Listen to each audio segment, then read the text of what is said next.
Hi friends, ఎలా ఉన్నారు? అందరు బాగున్నారా? సో నేనైతే మీకు ఇవాళ ఐబ్రోకి స్కిన్ కట్ అవ్వకుండా డెలికేట్ స్కిన్ ఉన్నా కూడా మనం ఎలా చేసుకోవాలనేది చాలా డీటెయిల్గా ఎక్స్ప్లెయిన్ చేస్తానన్నమాట.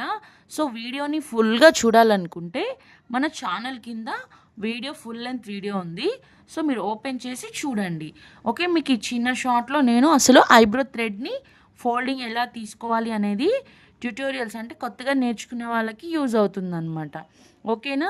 సో మనం స్కిన్ మీద పౌడర్ అనేది ఖచ్చితంగా అప్లై చేసుకోవాలి క్లయింట్కి. మామూలుగా ఉన్న స్కిన్ కన్నా కూడా డెలికేట్గా ఉన్న స్కిన్కి కొంచెం ఎక్కువ అప్లై చేసుకోవాలన్నమాట. లేదంటే మనకి కొంచెం స్కిన్ కట్ అయిపోవడం అనేది, కొంచెం తడిగా ఉన్న చెమట ఉన్నా కూడా పాడైపోతుంది అనమాట. ఓకేనా? సో ఈ స్కిన్ కట్ అయ్యే ప్రాబ్లం అనేది మీరు ఫుల్గా తెలుసుకోవాలి డీటెయిల్గా అంటే కింద వీడియో లింక్ ఉంది, ఓపెన్ చేసి చూసుకోండి. ఓకేనా? కొత్తగా చూసే వాళ్ళైతే